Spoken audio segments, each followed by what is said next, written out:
Hey everyone, Hannah here with 446 week 5. Switching it up today. I'm in my living room instead of my office, so we shall see how this goes. It's a little bit too warm in my office today. Okay, so this week we're covering place-based exceptionalism on college. Well, let me back up. We're covering campus sexual assault on college campuses, which is essentially what I wrote my dissertation on. Uh, but I wanted to focus on a particular aspect of my dissertation work for today's PowerPoint and lectures. So that sort of chapter that I focus on today is place-based exceptionalism on college campuses, an intersectional case study. Now, part of the reason why I wanted to do this is I wanted to show you, as folks in a upper level writing intensive class, you might be doing research now or in the near future. So I wanted to show you more in depth what the research process can look like and how it may not always turn out the way you expect it to. Oftentimes it doesn't. And I also wanted to give you a sense of how a more professional job talk can look.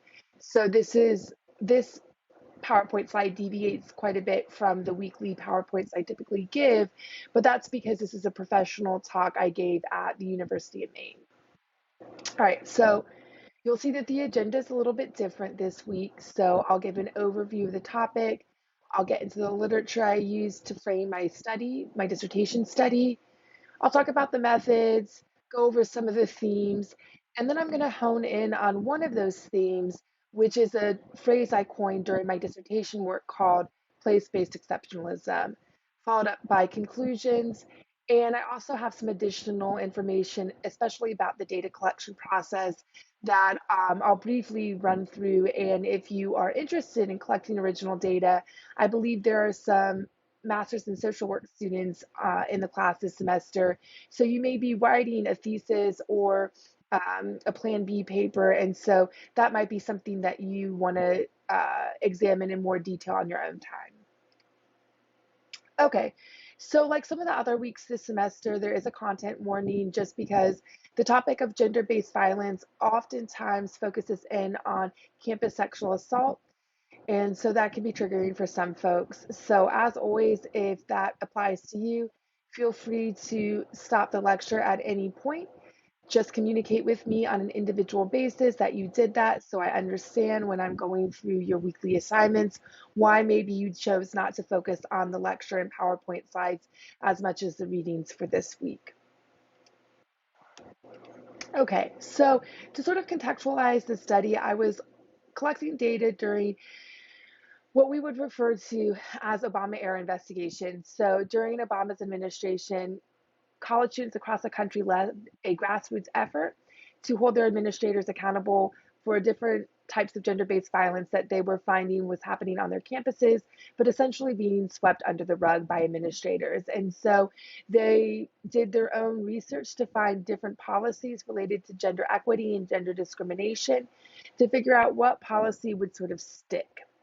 And what they found is that Title IX was what would stick. So Obama's administration said, hey, part of Title IX requires that school administrators provide an equitable educational experience for all students, regardless of gender. And if a situation of gender-based violence is interfering with a woman's equitable access to her educational experience, then something needs to be done under Title IX. You can file a Title IX complaint for that situation. And so, in order to ensure that schools were using Title IX in this way, the Obama administration started doing Title IX investigations of schools through the Department of Education to ensure that Title IX was being upheld in this way. Hundreds and hundreds of schools across the country were investigated, including the University of Hawaii and actually the entire UH system, although the focus of my dissertation work was at Manoa. And so this led to an era of compliance checking related to campus climate. And in fact, most schools now do a campus climate survey every other year. They collect survey data from students to see what the overall climate is like in terms of violence and atmosphere and students' comfortability on campus.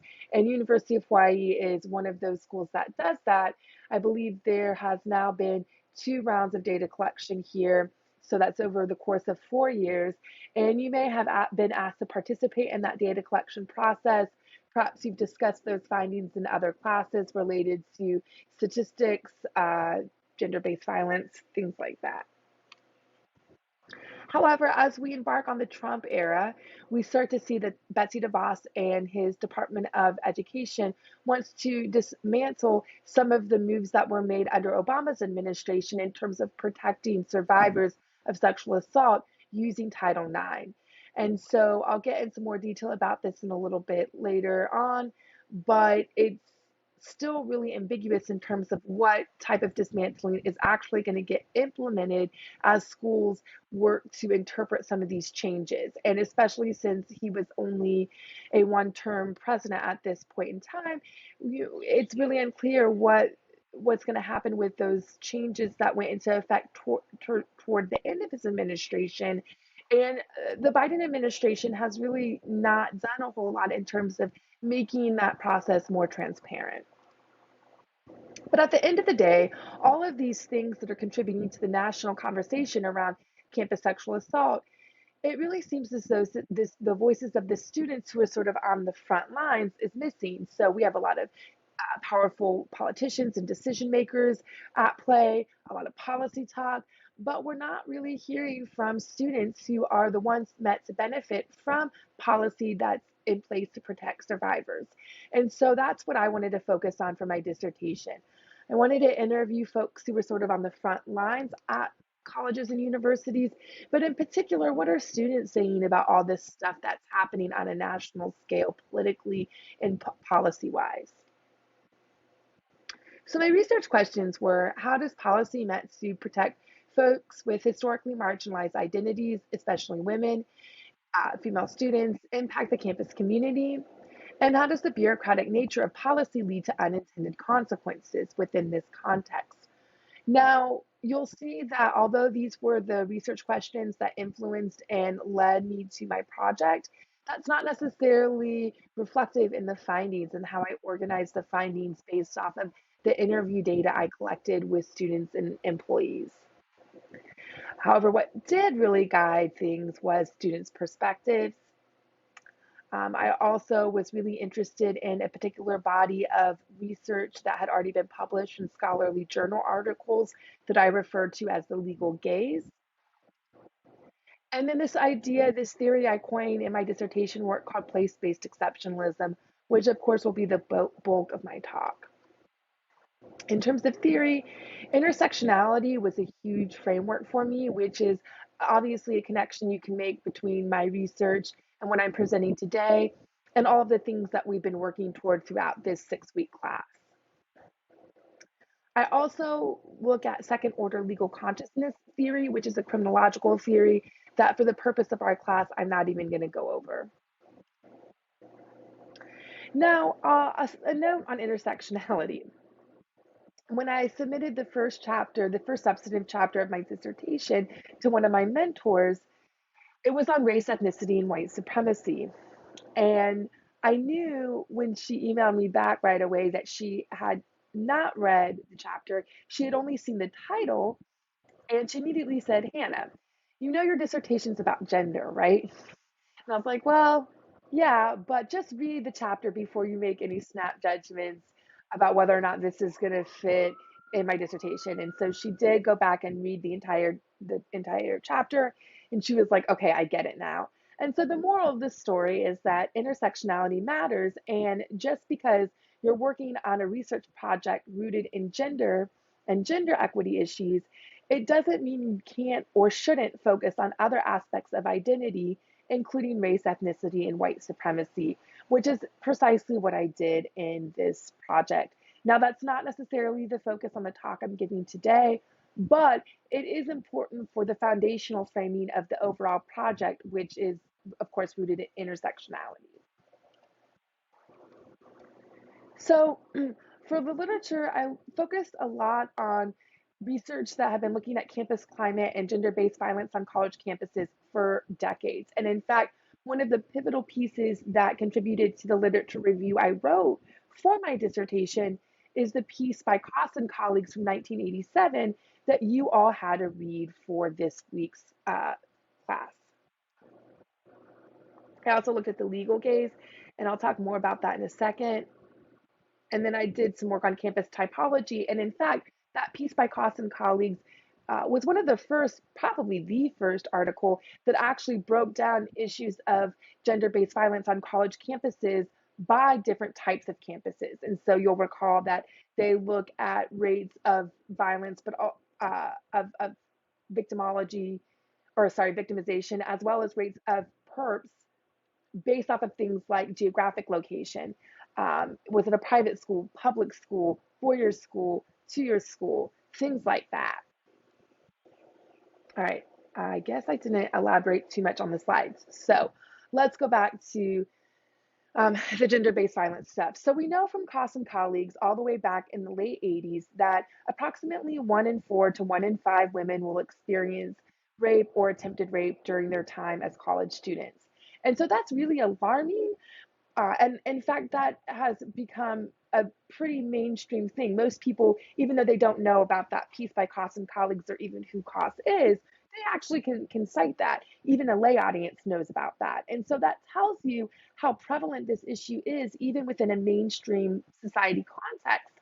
And yet, it's been decades since we've learned this from the research, and that number really hasn't changed too much. And so that's even more alarming in my opinion. Um, and then the legal gaze. So there's a body of literature that is primarily from the perspective of legal scholars. So folks who are have their Juris Doctorate by training, who say, you know what, actually, the pendulum has swung too far in favor of survivors. And actually, in order to create a truly equitable college experience based off of gender, we need to be providing resources to those who are accused. And this rhetoric might sound similar because basically this is the academic argument of what the Trump administration was saying when they worked to dismantle current protections that were in place for survivors. So they also advocated, and somewhat successfully in terms of policy implementation, that we need more resources for the accused. All right, so my case study was at a flagship university that had been under federal audit during the 2013-2017 time period. And those findings from that federal audit were made available to the public in the spring of 2018. So this is all culminating around the time that I am starting to think about this study and then actually going out on site to collect data. As a consequence, there was a lot of compliance checking happening circa 2018 and beyond, where students were being surveyed, but we don't actually necessarily know from that survey data what the everyday lived experiences are of students who are on the front line. So we know about the commonality of these situations, the prevalence, how often women on campus across the UH system are likely to experience stalking, domestic violence, or intimate partner violence, campus sexual assault, sexual harassment, things like that. But we don't necessarily get a sense of what that might look like in terms of the everyday experiences of students on campus. And so that's why I collected interview data and observation data. So from April 2018 to June 2022, I did 49 one-on-one interviews with students, employees, faculty, and administrators. I also did participant observations of 3 public Title IX trainings. In terms of the interviews, which were the bulk of my data collection and analysis, they lasted between 30 and 90 minutes. They were semi-structured, so I did allow folks to answer the questions as they saw fit. And I also elaborated if certain topics came up or both of us were feeling inspired. And so this is just one way in which you can present your methods and your data collection process if that's something you're currently doing or thinking about doing in the near future. In terms of the substantive themes of my dissertation, there were sort of 4 overarching themes. So I wrote a chapter on place-based exceptionalism, race, ethnicity, and white supremacy, the Me Too movement, and student engagement, and sort of what that should look like from the student perspective. Now you can see these don't necessarily have to do with gender explicitly, and yet you, I'm sure, can start to see how they connect especially if you think about using an intersectional framework.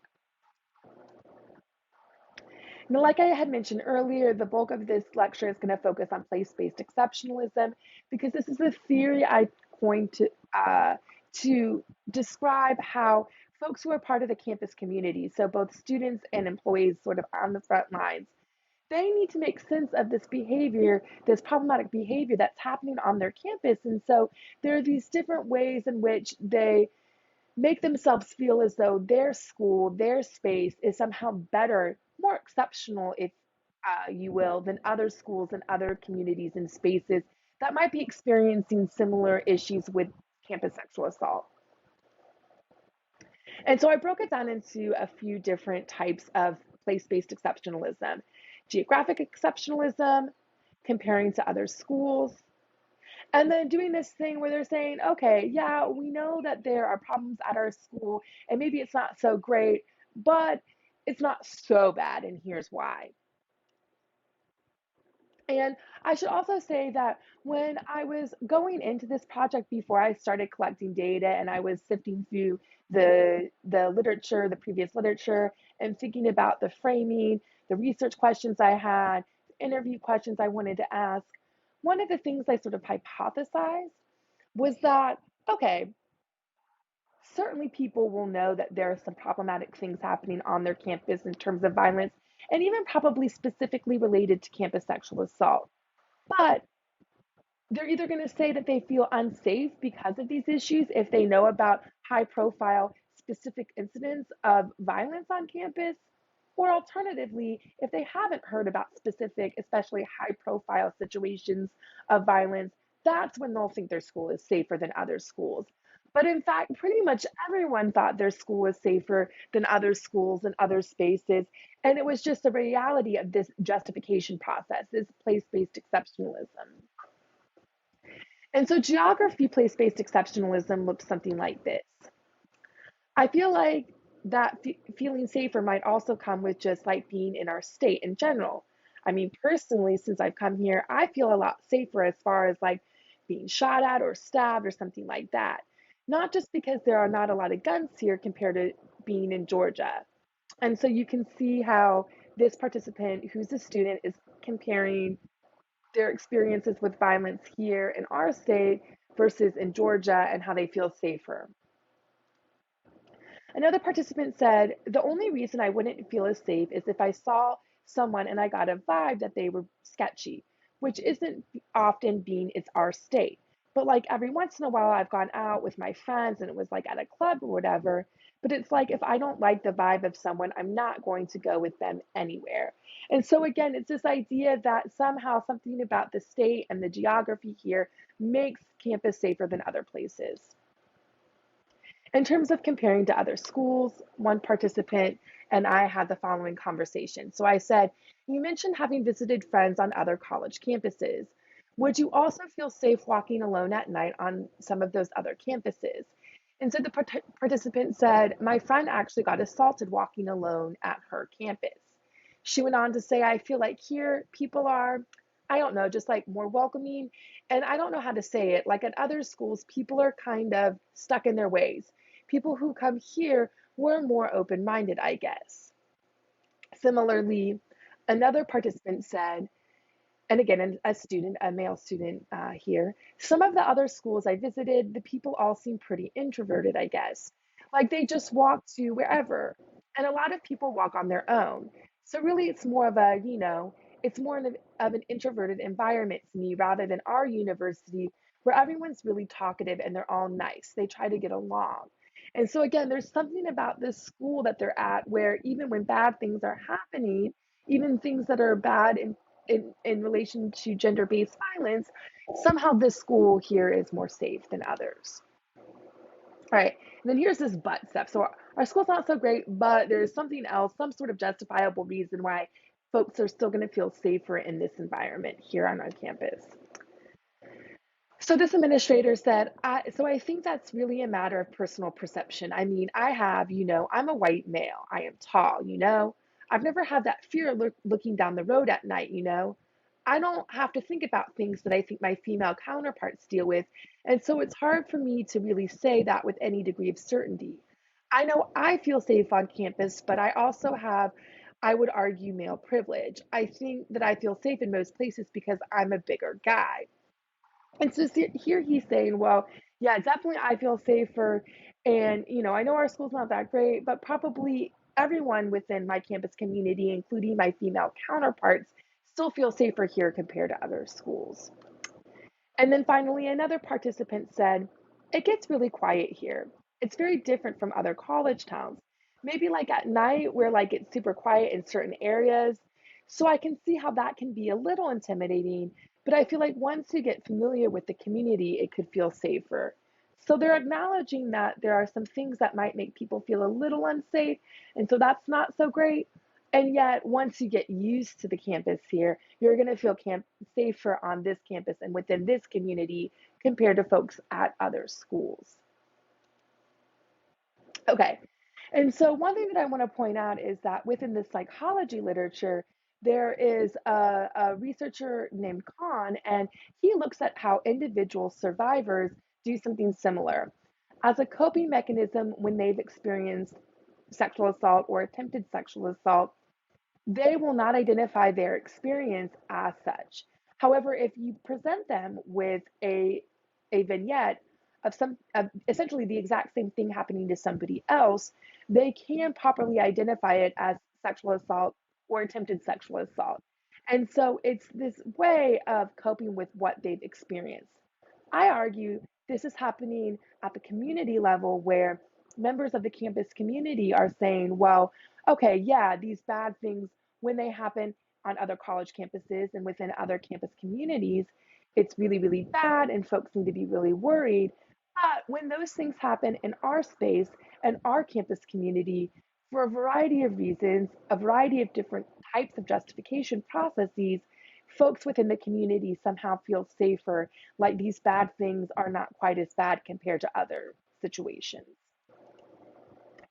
Now, in terms of the race, ethnicity, and white supremacy chapter, I'm not going to go into too much detail, but I will point out that issues related to the Proud Boys and anti Semitism came up quite frequently. And if you're unfamiliar with that group, here they are. And in fact, they had a pretty strong presence on the campus where I collected data. They even had their own registered independent organization and brought some different right wing campus speakers to campus.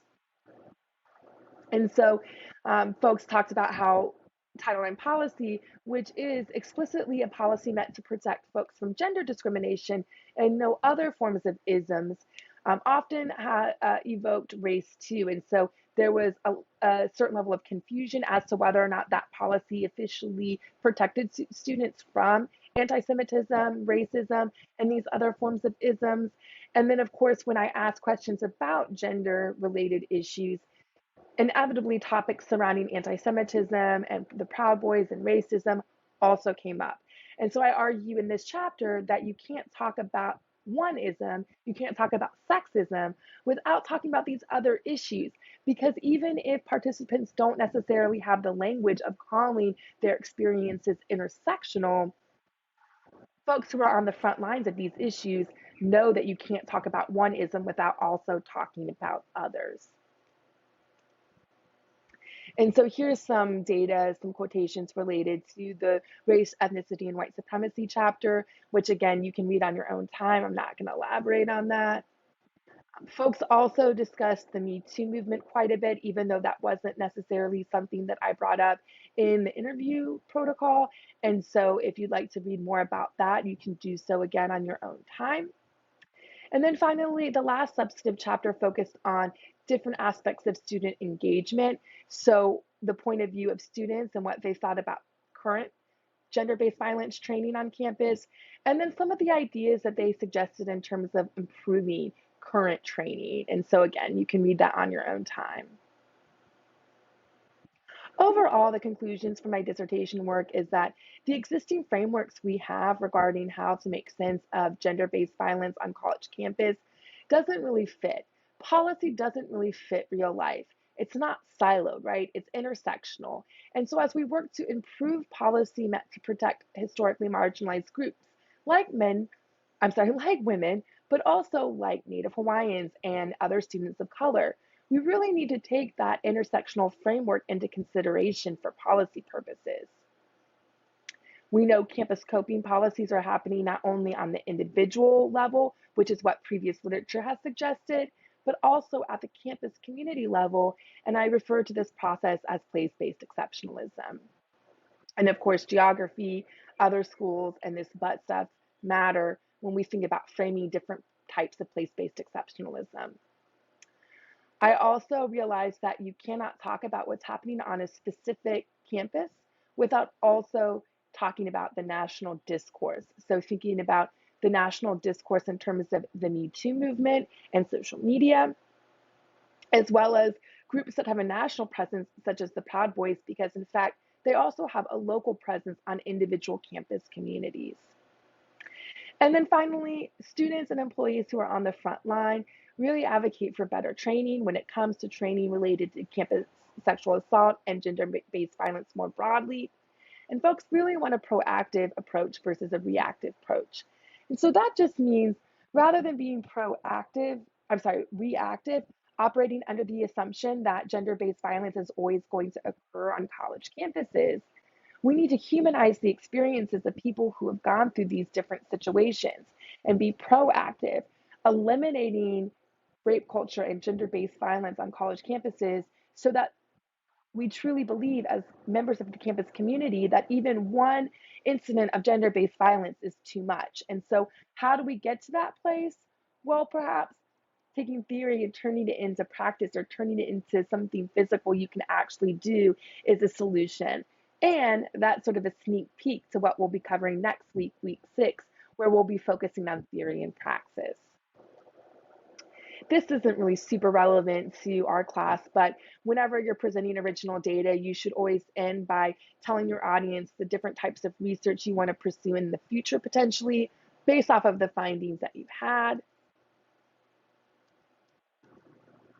And then, of course, you always want to thank your audience and offer them an email address so that they can ask you questions if they want to. Here are my references. If you're super interested in this topic, you might browse those so that you can read up more.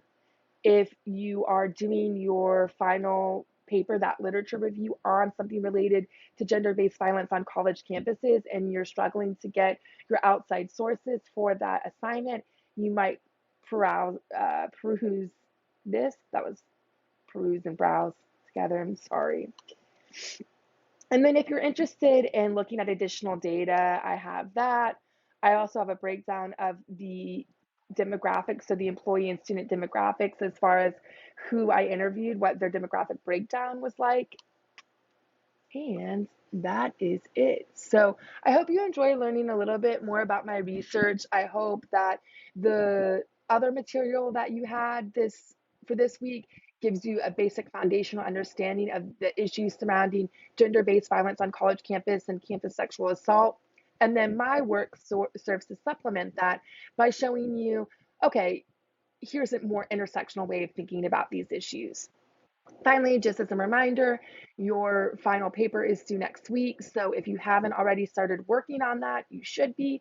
That means you should be coming up with your outside sources. You should be reviewing the rubric for that assignment, the overview of that assignment and the syllabus.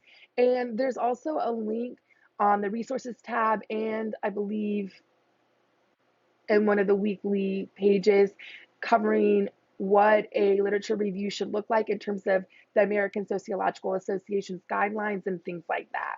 If you have any questions, as always, feel free to email me or ask in the anonymous feedback, and I will email the class any questions with responses that I receive in that anonymous feedback. All right, y'all, have a good week.